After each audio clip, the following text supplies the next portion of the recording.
ระหว่างเข้าร่วมประชุม World Economic Forum ที่เมืองดาวอสสมาพันธรัฐสวิสนางสาวยิ่งลักษณ์ชินวัตรนายกรัฐมนตรีได้กล่าวในหัวข้อการกำหนดความสำคัญของสิ่งที่ต้องดำเนินการในการบริหารจัดการเศรษฐกิจโลกปี 2012 โดยมีผู้นำประเทศและผู้บริหารของบริษัทชั้นนำของโลกเข้าร่วมโดยนายกรัฐมนตรีย้ำถึงความสำคัญในการรวมตัวของภูมิภาคเอเชียตะวันออกว่าเป็นกุญแจสำคัญในการส่งเสริมการเติบโตของเศรษฐกิจโลกเพราะไม่เพียงร่วมมือกันทางด้านเศรษฐกิจแต่ยังร่วมมือกันในการดำเนินมาตรการจัดการภัยพิบัติทางธรรมชาติโดยตั้งศูนย์ประสานงานจัดการภัยพิบัติแห่งภูมิภาคและพัฒนาระบบเตือนภัยควบคู่กันไปด้วยนายกรัฐมนตรีกล่าวว่าในโอกาสนี้ได้ใช้ทุกเวทีเชิญชวนผู้นำและนักธุรกิจให้ไปร่วมประชุม World Economic Forum ในภาคพื้นเอเชียที่ไทยจะเป็นเจ้าภาพ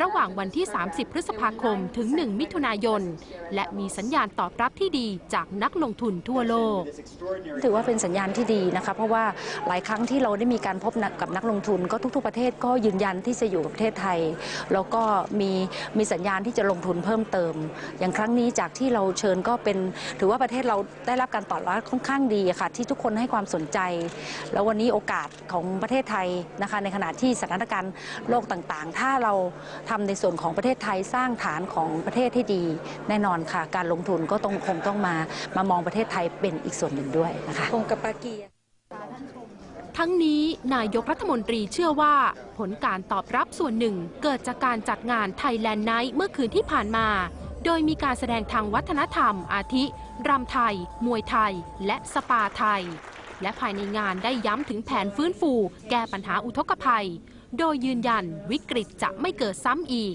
เพราะรัฐบาลทุ่มงบประมาณ 11,000 ล้านเหรียญสหรัฐเพื่อพัฒนาระบบการบริหารจัดการน้ำอีกทั้งไทยเป็นแหล่งการลงทุนที่สำคัญเพราะเป็นประตูในการเชื่อมต่อภูมิภาคเอเชียตะวันออกซึ่งรัฐบาลได้วางแผนการลงทุนโครงการสาธารณูปโภคต่างๆเพื่อเชื่อมต่อกับประเทศเพื่อนบ้านจึงให้ความมั่นใจว่าไทยจะเป็นประเทศที่มีสภาพแวดล้อมที่เป็นมิตรต่อการลงทุนในระหว่างเข้าร่วมประชุม World Economic Forum นายกรัฐมนตรีมีโอกาสหารือทวิภาคีกับผู้นำประเทศต่างๆทั้งเจ้าชายแอนดรูว์ดุคออฟยอร์กประธานาธิบดีแทนซาเนียและนายกรัฐมนตรีปากีสถานซึ่งผู้นำประเทศต่างเห็นพ้องที่จะเพิ่มการค้าการลงทุนกับประเทศไทยโดยเฉพาะนายกรัฐมนตรีปากีสถานอยากเห็นการเจรจาเขตเสรีการค้าหรือ FTA กับประเทศไทยที่ค้างคามานานและได้รับให้ระดับเจ้าหน้าที่ไปศาลต่อด้านนายกิติรัตน์ นรนองรองนายกรัฐมนตรีและรัฐมนตรีว่าการกระทรวงการคลังซึ่งเข้าพบนักธุรกิจต่างชาติพร้อมนายกรัฐมนตรีกล่าวว่านักธุรกิจต่างชาติจากบริษัทยักษ์ใหญ่ที่มาพบยืนยันจะกลับมาลงทุนในประเทศไทยต่อหลังวิกฤตรวมทั้งบริษัทสวิสรีที่เป็นบริษัทประกันภัยระดับโลกยินดีรับประกันภัยต่อด้วยนอกจากนี้ระหว่างการประชุมนายกรัฐมนตรีในฐานะผู้นำหญิงคนเดียวในเวทียังร่วมอภิปรายเรื่องสตรีกับการพัฒนาโดยสนับสนุนความเท่าเทียมกันของหญิงและชายร่วมแก้ปัญหาการค้ามนุษย์และพร้อมส่งเสริมให้ผู้หญิงก้าวเข้ามาเป็นกำลังสำคัญควบคู่ไปกับผู้ชายได้ในทุกภาคส่วนอย่างแท้จริงโทรทัศน์รวมการเฉพาะกิจแห่งประเทศไทยรายงาน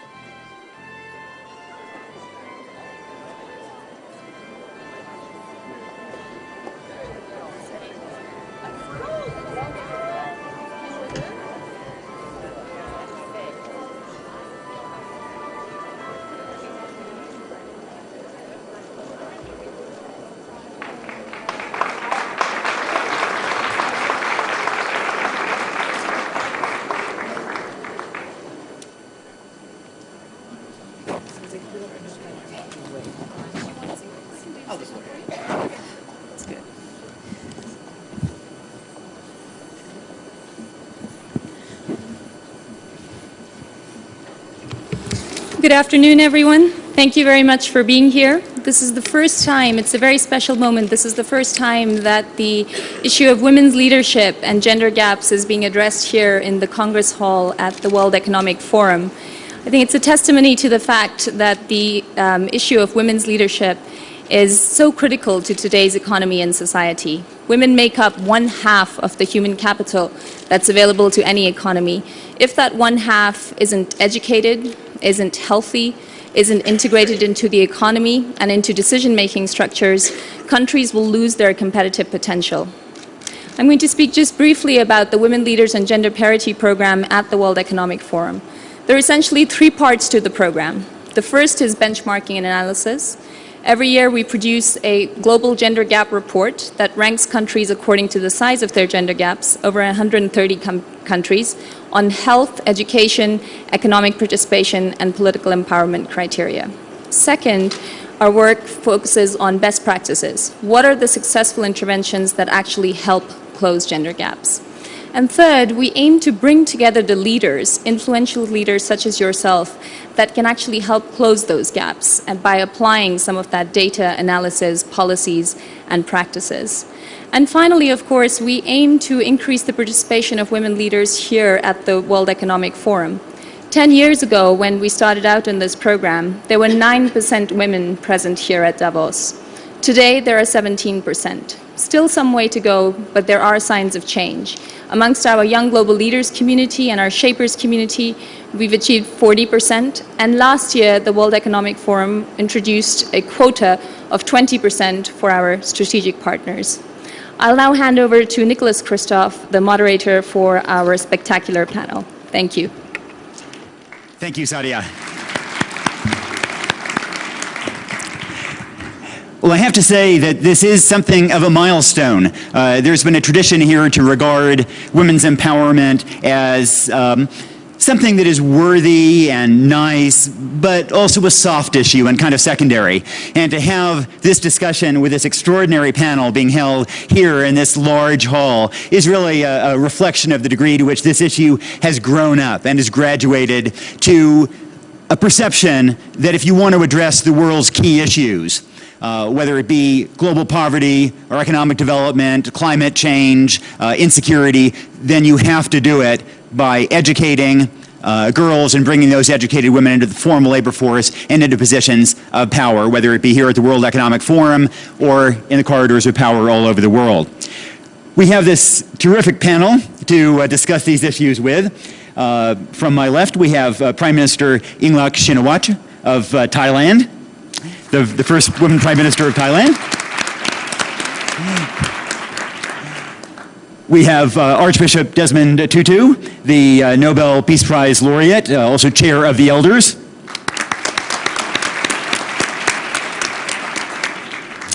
Michelle Bachelet, the first woman president of Chile and now head of UN Women.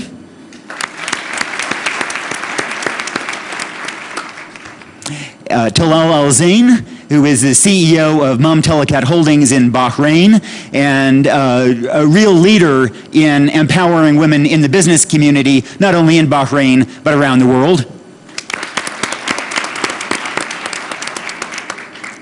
And Sheryl Sandberg, the COO of Facebook, and worldwide a voice for focusing on women's talent and bringing it to bear on all kinds of global issues.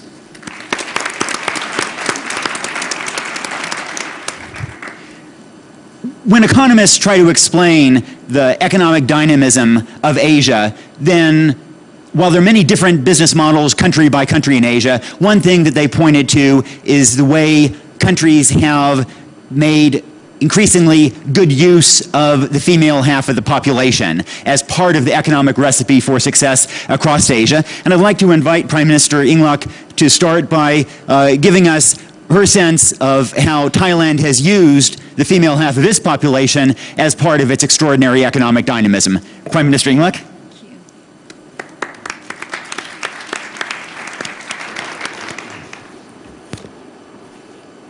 Ladies and gentlemen, may I speak in Thai to make sure that I deliver all the content clearly? สวัสดีค่ะ แขกท่านผู้มีเกียรติทุกท่านค่ะ วันนี้ดิฉันมีความยินดีเป็นอย่างยิ่งที่ได้มีโอกาสมาเป็นผู้ที่กล่าวเปิดแล้วก็ร่วมอภิปรายในเรื่องของ Women as the Way Forward ในวันนี้จะรู้สึกดีใจเป็นอย่างยิ่งและรู้สึกว่าโชคดีที่ได้เกิดขึ้นมาในสังคมไทยที่มีความเท่าเทียมกันระหว่างชายและหญิงดิฉันได้มีโอกาสได้รับการศึกษาและสุดท้ายได้มีโอกาสได้ทำงานทางด้านของบริหารเป็นผู้บริหารระดับสูงในบริษัทเอกชนชั้นนำและที่สำคัญที่สุดวันนี้ดิฉันได้รับโอกาสจากคนไทยทั้งประเทศที่มาดำรงตำแหน่งนายกรัฐมนตรีหญิงคนแรกของประเทศไทย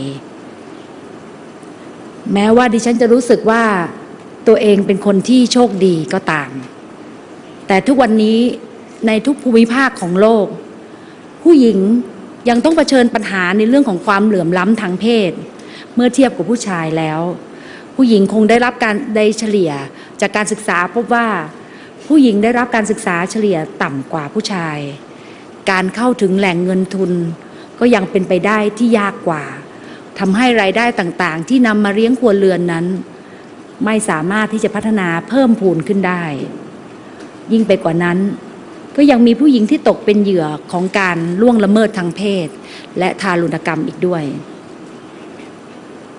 ในส่วนของข้อด้อยของผู้หญิงอาจจะมีปัญหาในเรื่องของสรีระและพละกำลังแต่ดิฉันมองว่าความเป็นผู้หญิงก็มีจุดแข็งหลายๆด้านที่จะสามารถเติมเต็มแล้วทำงานควบคู่ไปกับผู้ชายอย่างมีความเท่าเทียมกันไม่ว่าจะเป็นความรอบคอบความละเอียดเข้าใจปัญหารวมถึงความประนีประนอมโดยเฉพาะสัญชาตญาณของความเป็นเพศแม่ที่มีความเข้าใจในเด็กและเยาวชนและมีความเข้าใจในเพศหญิงที่อ่อนแอเหมือนกันยังมีการศึกษาอีกข้อหนึ่งพบว่าผู้หญิงมีความสามารถในการออมและเชื่อหรือไม่ว่ากว่า 70% ถึง 90% ของเงินที่หาได้นั้นจากผู้หญิงกลับไปเลี้ยงครอบครัวนั่นคือดิฉันถึงเชื่อมั่นว่าถ้าผู้หญิงได้รับโอกาสในการแสดงออกอย่างเท่าเทียมกันนั้นก็เป็นอีกหนึ่งในปัจจัยในการที่จะสร้างความเจริญและเติบโตโดยเฉพาะทางเศรษฐกิจอย่างยั่งยืนและมั่นคงต่อไปซึ่งวันนี้ถ้าถามว่าจำนวนประชากรของผู้หญิงไทยนั้นหรือประชากรของผู้หญิงทั้งโลกนั้นเกือบ 50% ตรงนี้แหละค่ะที่เป็นอีกหนึ่งช่องว่างที่เราจะสามารถให้ผู้หญิงนั้นได้มาเติมเต็มในส่วนอื่นเพิ่มขึ้นมาและรวมถึงการมีบทบาททั้งทางด้านของสังคมเศรษฐกิจและการเมืองดังนั้นการผลักดันให้เกิดพลังของผู้หญิงในการแก้ปัญหาความเหลื่อมล้ำทางเพศก็ต้องเริ่มจากการที่แก้ไขในการฝังรากลึกในเรื่องของวัฒนธรรมและทางสังคมและที่สำคัญต้องแก้ที่ปัญหาต้นเหตุอย่างแท้จริงสำหรับรัฐบาลของดิฉันมีนโยบายในการจัดตั้งกองทุนพัฒนาบทบาทสตรีแห่งชาติขึ้นเป็นครั้งแรกในประเทศไทยที่มุ่งหวังอยากจะให้สตรีนั้นเป็นพลังสำคัญในการสร้างสรรค์และพัฒนาประเทศซึ่งกองทุนนี้ไม่เพียงแต่แก้ปัญหาพื้นฐานของสตรีให้เข้าถึงแหล่งเงินทุนและการที่แก้ปัญหาในเรื่องของการละเมิดสิทธิมนุษยชนที่กระทำต่อสตรีแล้วก็ยังจะเป็นส่วนสำคัญในการพัฒนาศักยภาพของสตรีให้สามารถที่จะเลี้ยงตัวเองและครอบครัวรวมถึงการพัฒนาความเข้มแข็งของเครือข่ายสตรีต่อไป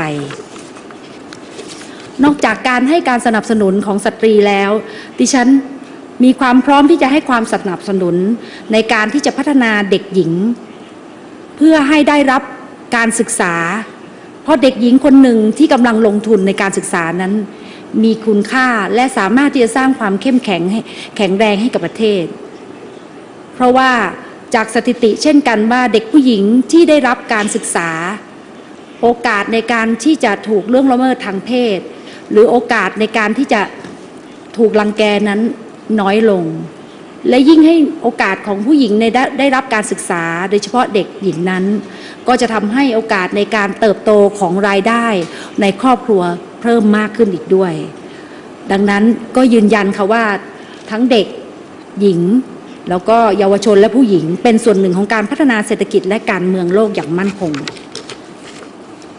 แต่ดิฉันยังหวังเป็นอย่างยิ่งว่าการแลกเปลี่ยนความคิดเห็นระหว่างผู้เข้าร่วมอภิปรายที่ล้วนแต่เป็นผู้หญิงที่ประสบความสำเร็จหรือผู้ร่วมอภิปรายที่ทำงานและเข้าใจปัญหาของผู้หญิงนั้นก็จะเป็นอีกก้าวหนึ่งของการสร้างการขับเคลื่อนและพัฒนาบทบาทสตรีเพื่อส่งเสริมให้ผู้หญิงนั้นสามารถที่จะก้าวขึ้นมาเป็นกำลังสำคัญควบคู่กับผู้ชายได้อย่างทุกภาคส่วนค่ะสุดท้ายนี้นะคะดิฉันก็ขออนุญาตใช้โอกาสนี้ในการที่จะแจ้งว่าประเทศไทยจะเป็นเจ้าภาพการประชุม World Economic Forum on East Asia ที่กรุงเทพในวันที่ 30 พฤษภาคมถึง 1 มิถุนายนที่จะถึงนี้ภายใต้หัวข้อ Shaping the Region's Future Through Connectivities โดยจะมีการหารือเรื่องของการสร้างความเจริญของโลกในมิติต่างๆในการพัฒนารวมถึงการเพิ่มบทบาทสตรีก็เป็นอีกหนึ่งประเด็นสำคัญอยากขอให้เรียนเชิญทุกท่านไปสัมผัสกับความน่าอยู่ของประเทศไทยเพื่อที่จะมาร่วมประชุมใน World Economic Forum ในครั้งนี้และโอกาสนี้ในเย็นนี้เรามีงาน Thailand Night ที่โรงแรม Central Sport Hotel ระหว่าง 7:30 น.ถึง 10 นาฬิกาเพื่อที่จะเชิญชมในงานรับฟังวัฒนธรรมและศิลปะของประเทศไทยค่ะขอขอบคุณอีกครั้งค่ะ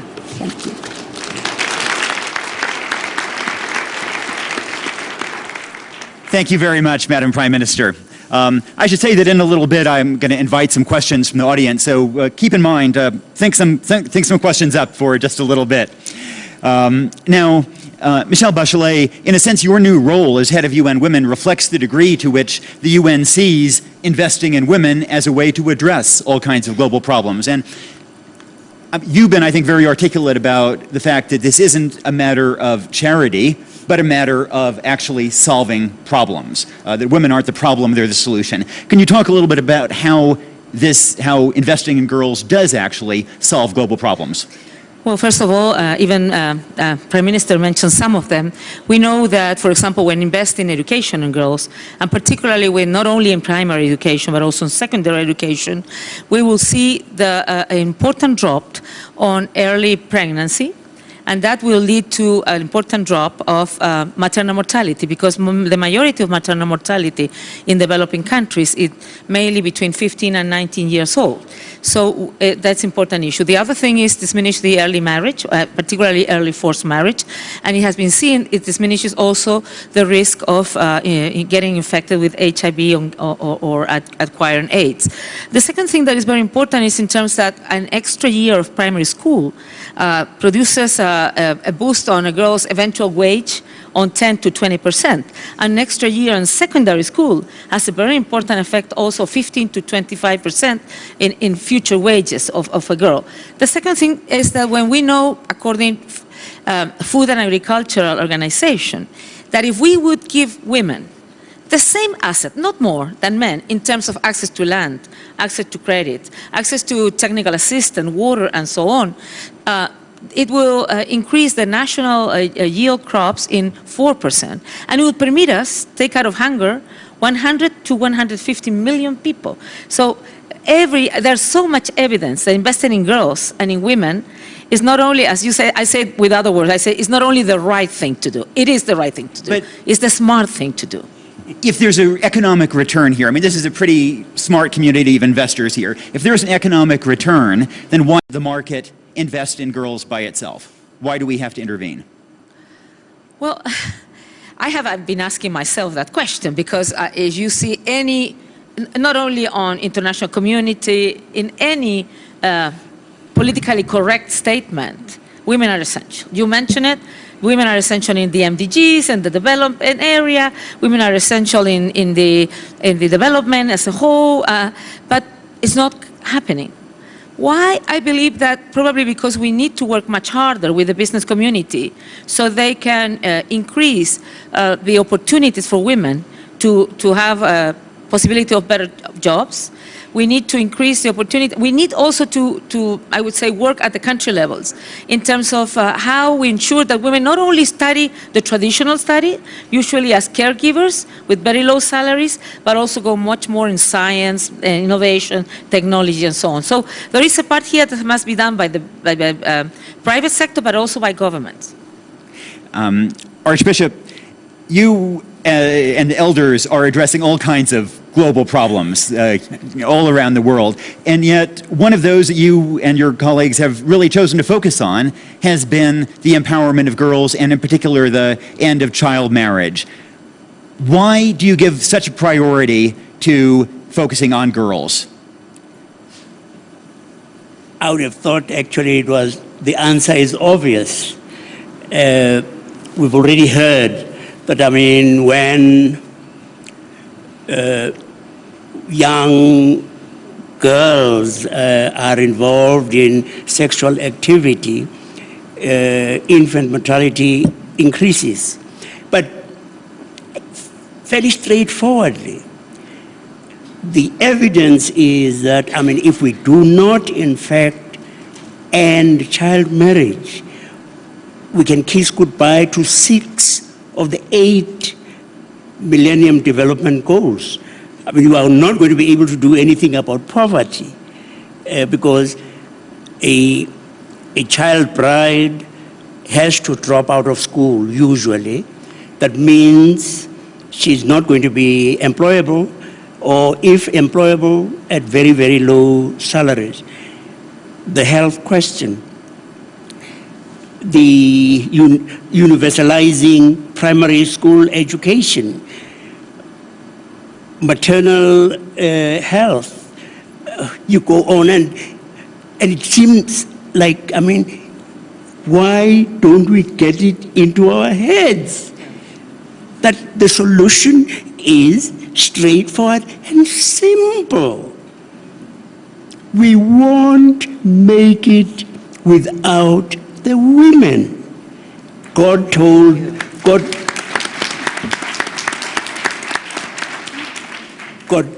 told Adam, you know, it's not good for this guy to be alone.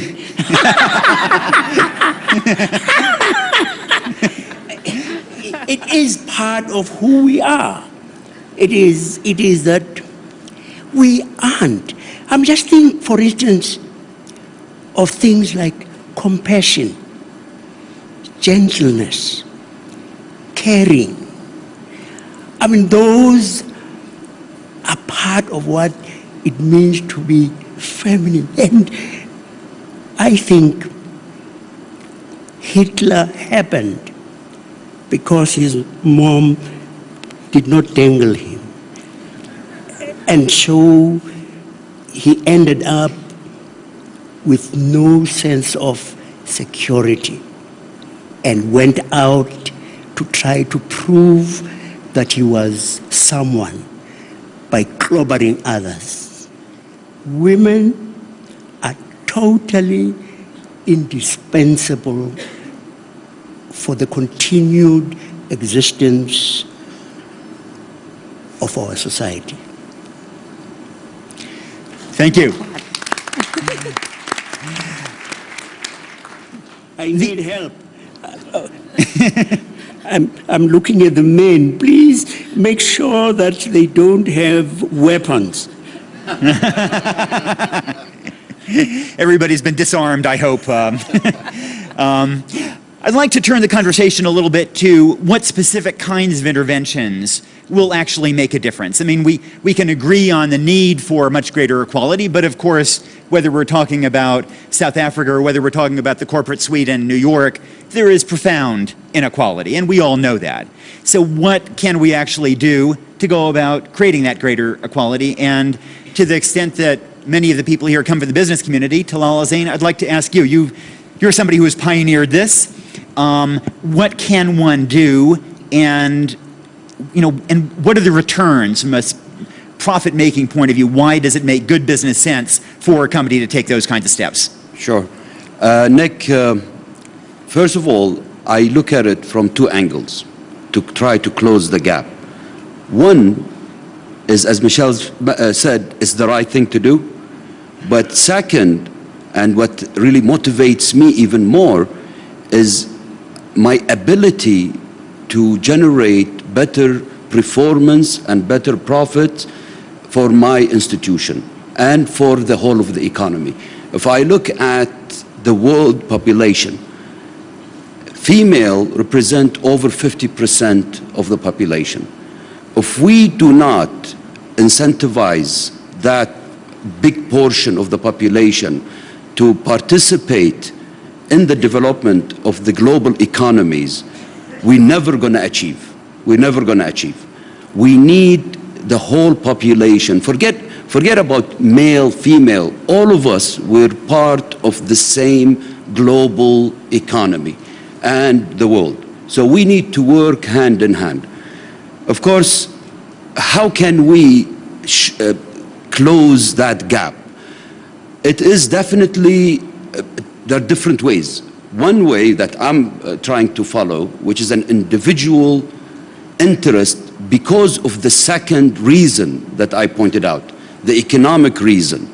So in my own organization, what I made sure that I hire people based on merit, not because they're male, not because they're female, but I do want to have that diversity, because I truly believe that if I'm sitting around a table with my executives and they're all male, if I add another resource, that incremental value will be minimal, and eventually it will diminish actually.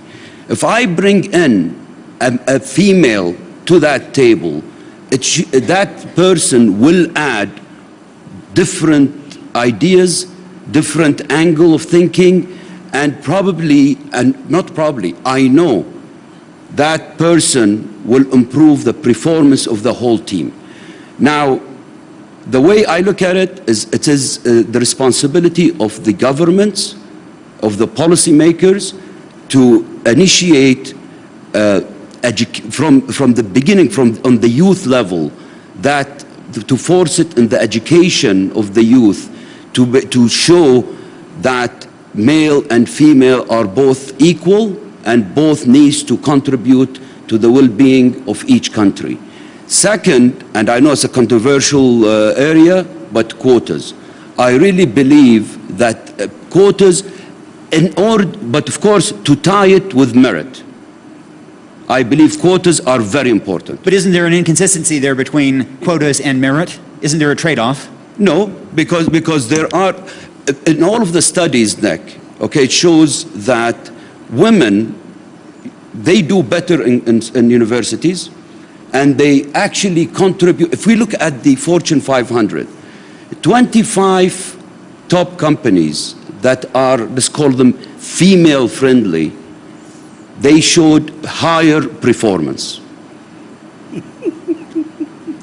And one of those is no doubt Facebook. Definitely. And Sheryl Sandberg gave a terrific speech, which I commend to you, at a commencement speech at Barnard last May, I guess it was, looking at these issues. And I really encourage you to go and Google it. But Sheryl, can you talk a little bit? No. About, or... It's on YouTube, which is Google. Can you talk a little bit about not only what the corporate sector needs to do to create greater opportunity for women employees, but also maybe what women themselves need to do? Yeah, so I think all of these relate that what we basically have is an ambition gap all around the world. We have equality nowhere for women, and we have two very different forms of an ambition gap. In the developing world, as many people said here, we have an ambition gap at the societal level. We say we want to educate our girls as much as our boys, but we don't mean it. We don't really do the things we need to do. In the developed world, we have an ambition gap at the personal level. And the data shows this super clearly. So in the United States, women got 50% of the college degrees in 1981, 31 years ago. And ever since then, women have made progress at every level. Every year they get more college degrees, more graduate degrees. They enter more jobs. They become more junior managers. They've stopped making progress at the top in the last 10 years. We're basically stuck in corporate America, 15%, 16% of C-level jobs and board jobs. If you look at the numbers around the rest of the developed world, the numbers are way worse, not better, and there's still complete stagnation.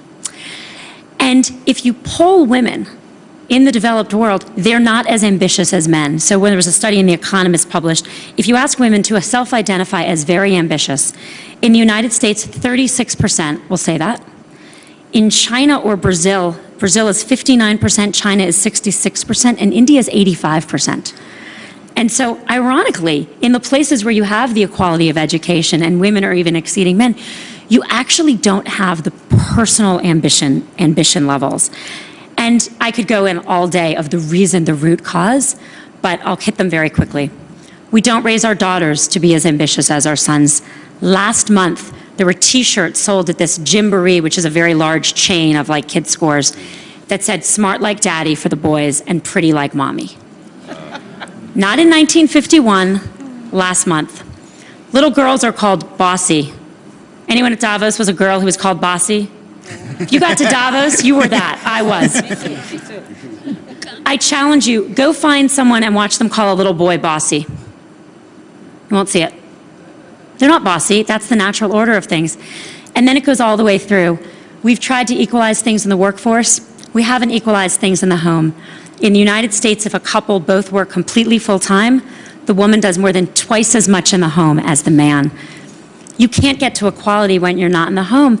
And the most important point is that success and likability are positively correlated for men and negatively correlated for women. As a man gets more powerful and successful, he is better liked.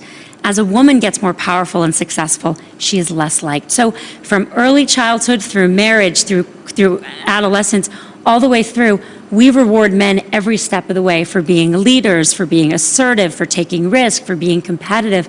And we teach women as young as 4, lay back, be communal. And until we change that at the personal level, we can't change this. And we really have to go out there and say, there's an ambition gap. We need our girls to be as ambitious as our boys. We need our boys to be as ambitious to contribute in the home. And we need our girls to be as ambitious to achieve in the workforce. Yeah. Point well taken, Cheryl, but isn't there a danger that then you're letting CEOs off the hook? That they can say, well, you know, I'd love to create greater equality in the workforce, but until parents raise their daughters with greater equality, then I can't achieve it. I mean, I don't want to let people here off the hook in that sense. I never let anyone off the hook. Good point. Equal maternity and paternity leave. How do we expect our husbands to do as much as the wives if they don't get equal leave? It's okay as a woman in the workforce, sometimes, not always, to leave and take the child. We need to let men leave and take care of the child too. We need flexibility of all type. We need men to understand the success and likability point, and women. It is super important. If you watch, and I'm sure everyone here has had this experience, you watch the CEO, typically a man, talk about his senior team. He goes around, he talks about everyone's strengths and weaknesses, right? We've all seen this.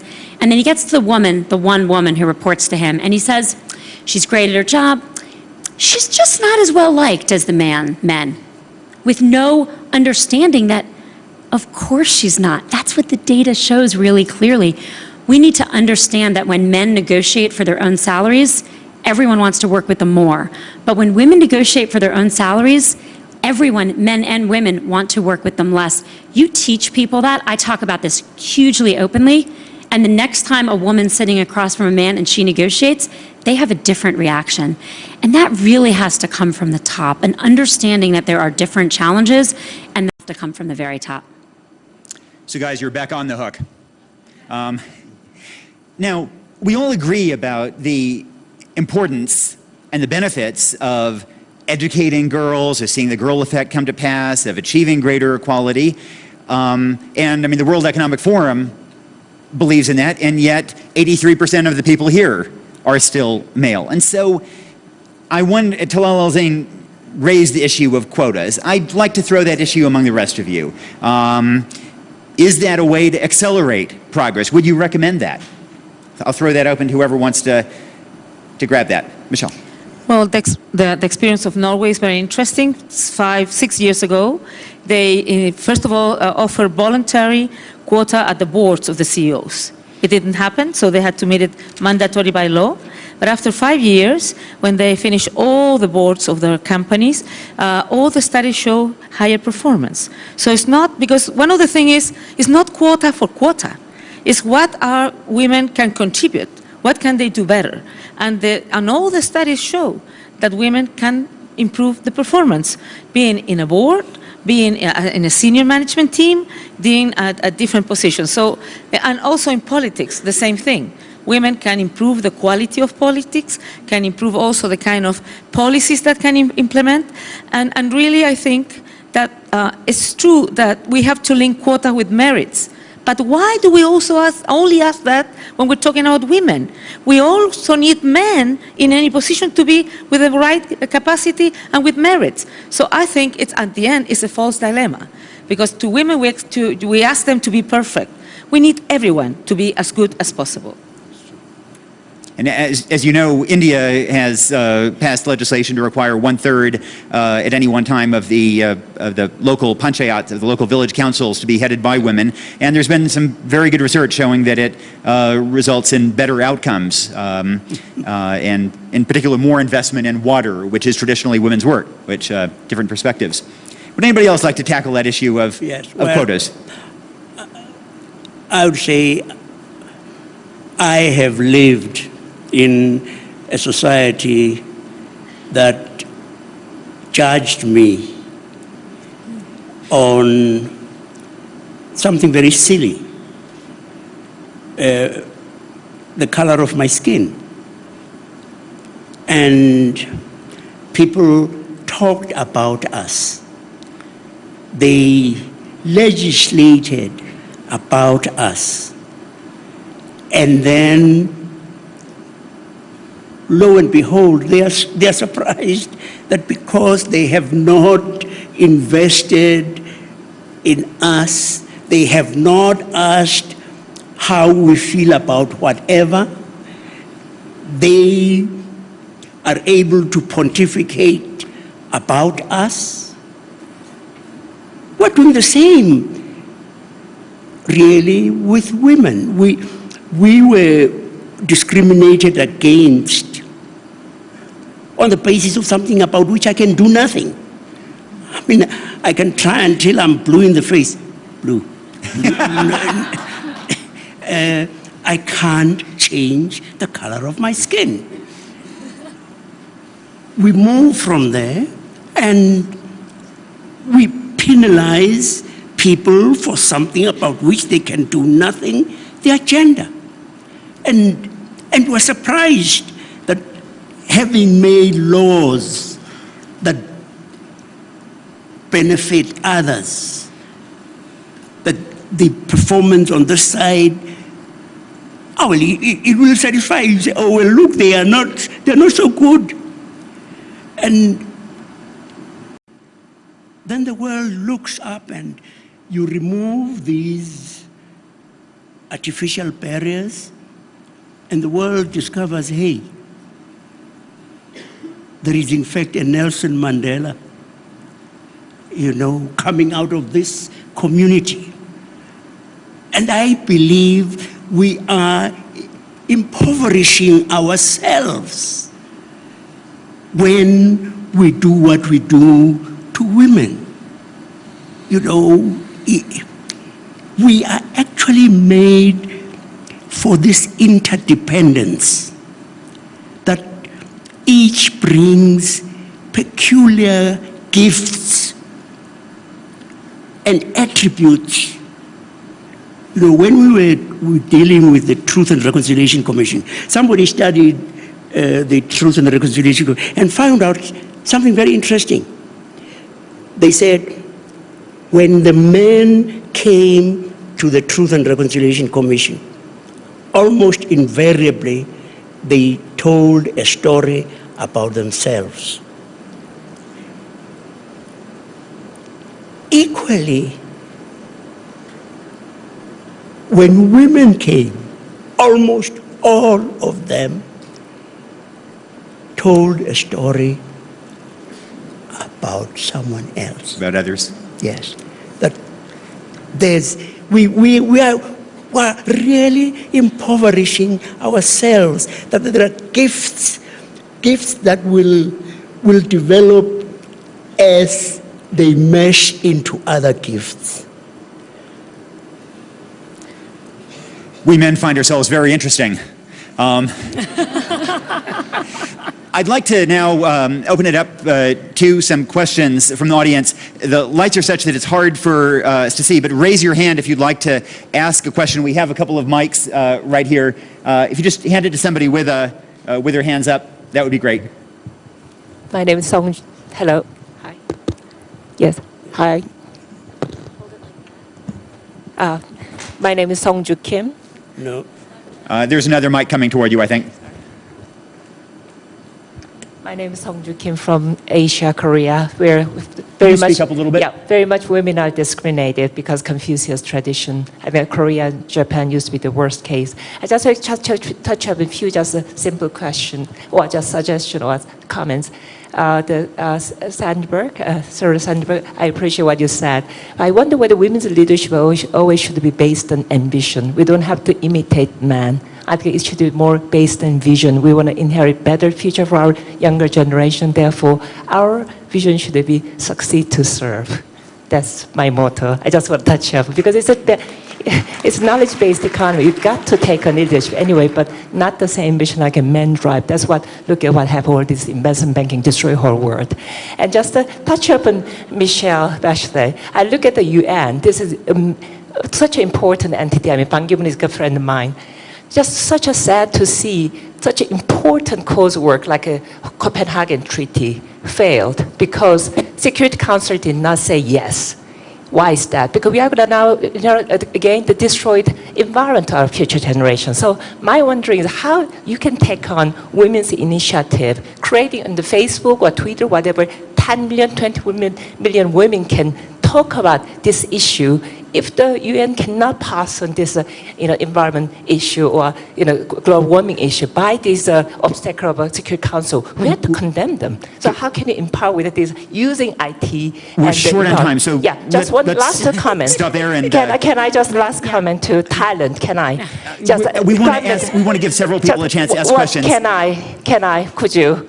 I'm a little bit ambitious here. Can I? Just one. 10 seconds. 10 seconds. This is Thailand. And I know 1/4 of the men traveling to Thailand, sexual trafficking. While you are the prime minister, could you stop women, especially from infant to age, whatever group, serving men for sexual slavery? Thank you. I'll be fast. So I think your question on ambition to lead and ambition based on vision, they're not mutually exclusive at all. In fact, a lot of people, men and women, who have a really big ambition to change the world, understand they need a leadership role to get there. But we really do, in order for women who have vision to be able to have impact, it has to be okay for them to have the ambition to lead as well. Because without it, I promise we will stay in a world that's completely run by men. I want to add one little thing to that question. I think that it's important to have the ambition. It's important the education, as you said, from the home, but it's important also in the society to have big models. And I want to just very more the anecdote of President Tarja Halonen. She was 9 years president in Finland.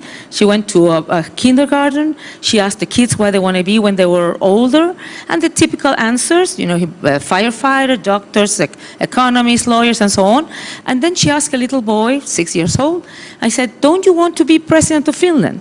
And he answered very seriously, "No, in this country, men cannot be president of the republic," because all his life he have seen a woman in the presidency. So we need, in terms of creating this hunger, not for, in my culture, ambitious sounds bad right. for women, because we were taught that way.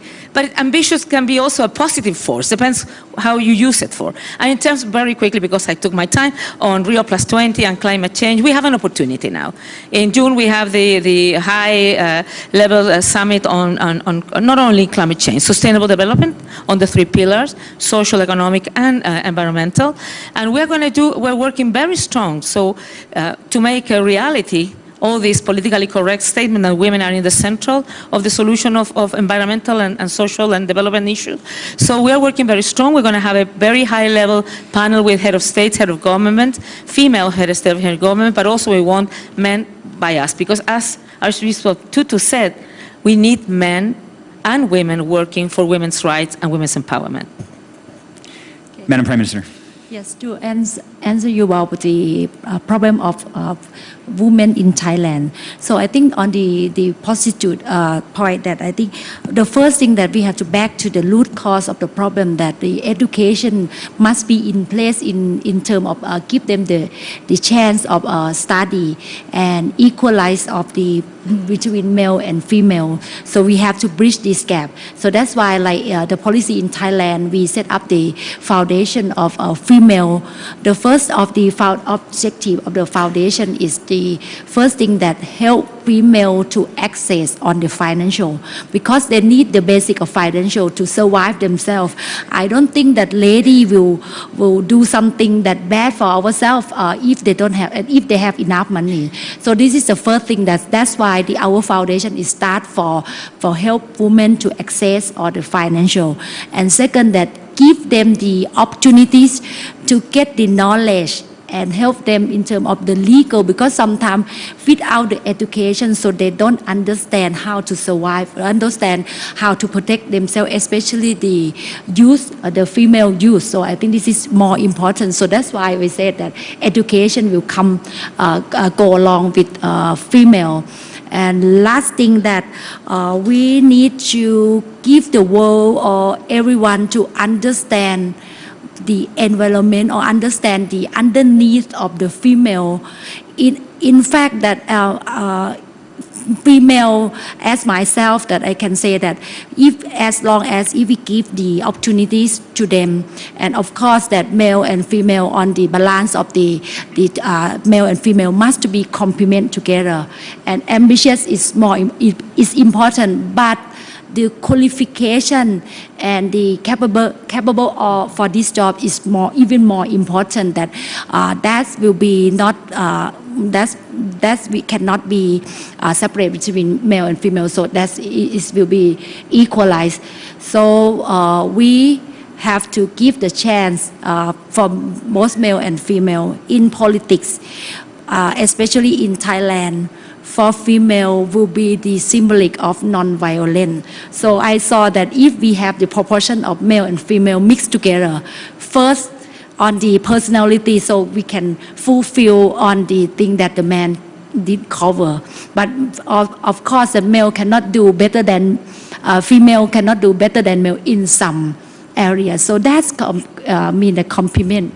And non-violent will help, especially in Thailand. Mr. Tutu will say that in the reconciliation. So I use as the feminine to come up with other people and move Thailand forward for reconciliation and a peaceful for my country. Thank you. Thank you.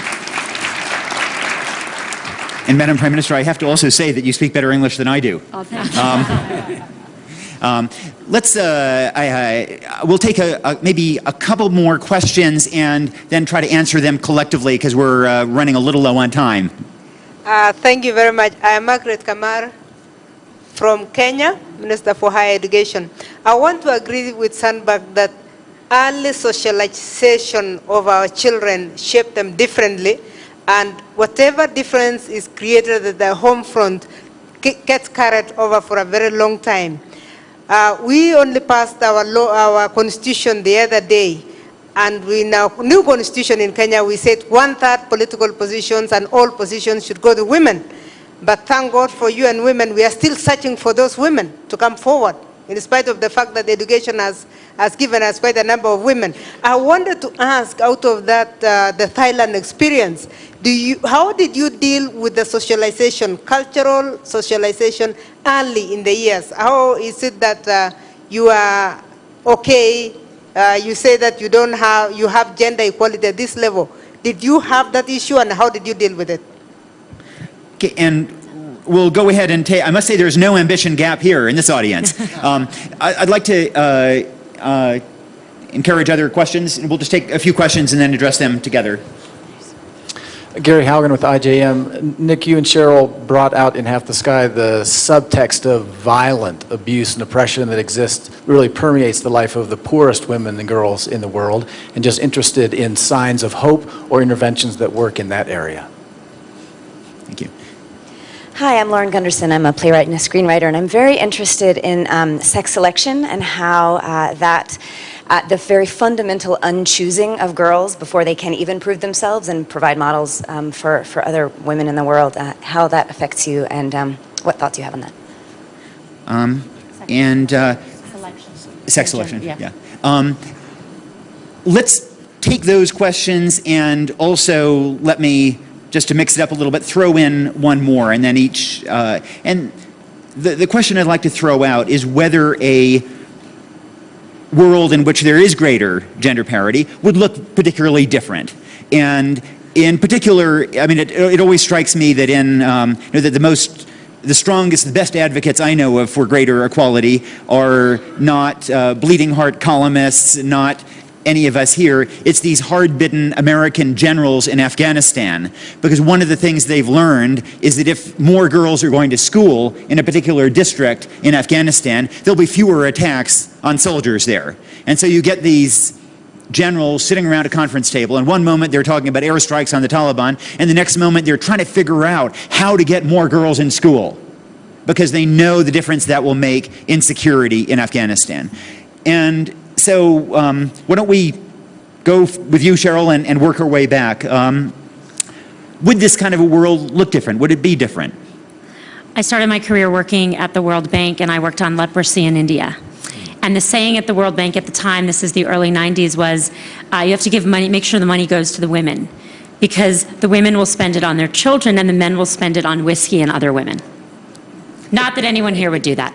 But the data is pretty clear that women spend 90% of their income on their children, and men, I think it's more like 30 to 40%. Yeah, I was going to say 40, so I'm glad you corrected me, 30 to 40%. So I think it will make a difference. I think it would be a more peaceful world. If you talk to Lema Bowie, who just won the Nobel Peace Prize along with 2 other women this year, and you ask her what needs to change, she's very clear, and she says women in power, because women in power don't have guns and don't rape people. And so I also would say we might as well try it. Can't get worse. But I really think that a world where we're using the population, the gifts of all of our population. Warren Buffett has famously and generously said one of the reasons he has succeeded so much in life is because he only had to compete with half the population. Why not use the talents of the entire population to address the very considerable needs this world has? Thank you, Talal. For me, I mean, I go back to my original point that, if I look at it from an economic point of view, I mean, the World Bank, they came up with a study that showed that there is a direct correlation between growth in GDP and better gender parity. So for me, if I look at it from just global economy, it has to be better. Thank you. Michelle? 2 words on early socialization, because they ask. In Chilean experience, we did 2 things. First of all, early child education. That's very important because boys and girls learn and they grow with the same values and same opportunities. And second, and very important, look at the textbooks, look at the films, look at the television, which are the models which are the images that they are sending. In ours, it was always the doctor a man, and the assistant was a woman, very sexy with a very short skirt. So when we recovered democracy, we changed all of this stuff, and we put women and girls in a position of power. Sexual selection, we don't have time to look at that, but I think we need to look at it very on the deep roots of them. And economical roots is a very important issue, because many of the families live when they have a son, the older parent stay with him. When they have a daughter, the daughter goes to live at his husband's house, and the parents don't have nobody to take care of them. So we can speak about different things, but I think in all these issues, we need to look which are the things we need to change so we really can have a better world for all. And finally, very short, because everyone has spoken here representatively, we will have, I would say, a world without hunger, without poverty, or at least less hunger, less poverty. Hopefully, more peaceful, and of course, more equal and balanced.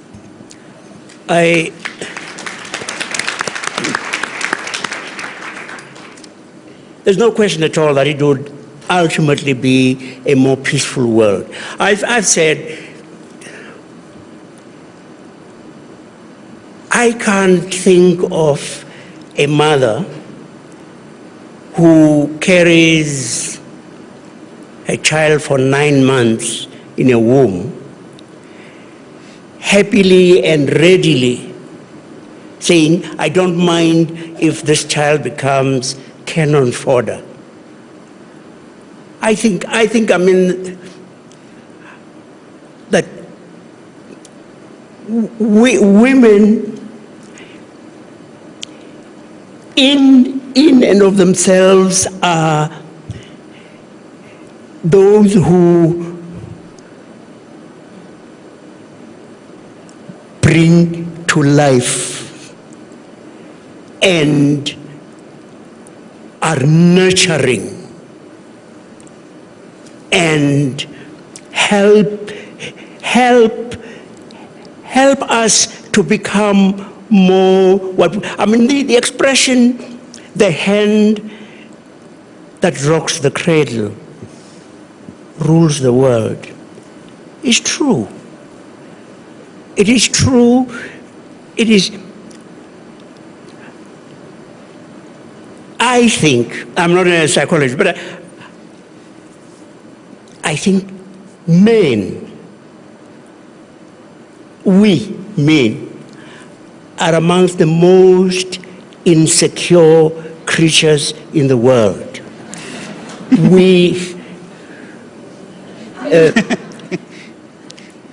In order for us to compensate for this, we are macho, and yet, who are in fact the people that we admire most, revere? It doesn't turn out to be the macho. You could say many things about Mother Teresa, but macho wouldn't be one of them. And even when you look at someone like a Mahatma Gandhi, it's a gentleness, a tough gentleness that is something that we find. I hope, that I might,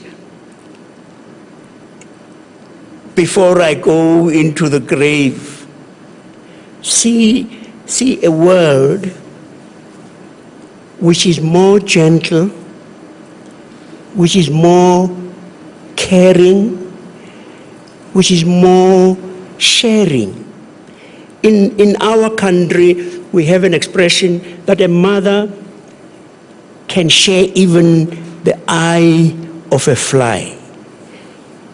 Women generally are those who nurture, who bring to life, and who hold life together. And for goodness sake, we've tried for centuries, we've made a mess. Let them try out. All right. Prime Minister.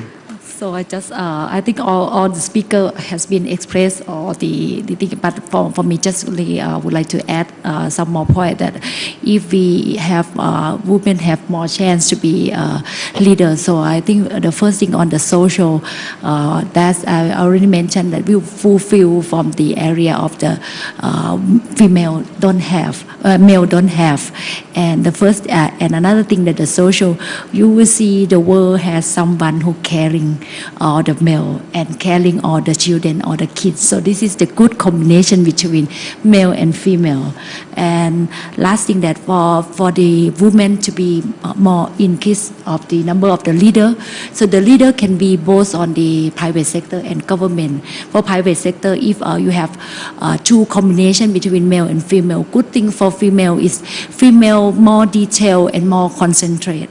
So I think this is thing that sometimes in terms of the business needs someone to be like have the vision, ambition, vision, and sometimes need someone to keep more detail and concentrate in the detail. That's at the area that I see the strength of the female has. For the politics that of course that on the non-violent, like the Aung San Suu Kyi that I have chance to meet her, she also the symbolic of the non-violent and she fight for the democracy. So this is the world, real world of democracy need the symbolic and need the peaceful. So I think if we have good combination, sometimes the passion of female can help the world and can solve all the problem as long as we sit down talk together. But anyway, the equal between male and female doesn't mean significant on the digit number, but it mean on the capable for someone who match with the job or match that for position to help the country, and especially if have more chance to female, so will be the chance to increase the stability of the economic. Thank you. Thank you. I must say that actually this panel, in a sense, addressed the question of whether greater female participation diffuses violence. Here we have a panel that is half female, and I've got to say it's more civil and, if you will, less violent than a lot of World Economic Forum panels. Don't you think?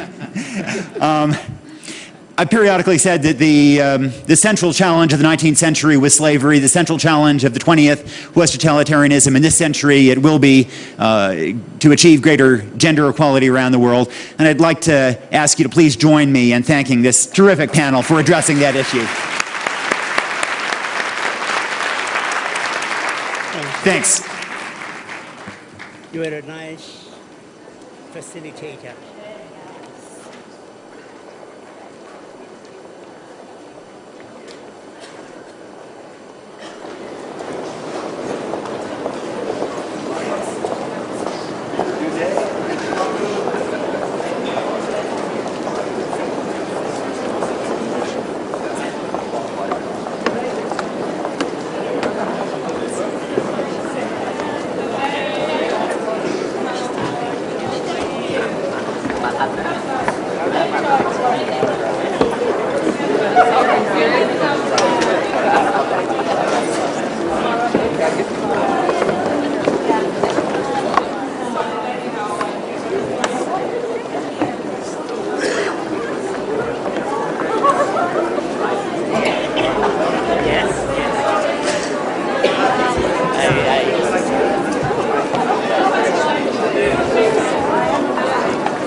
No sé si me papel o...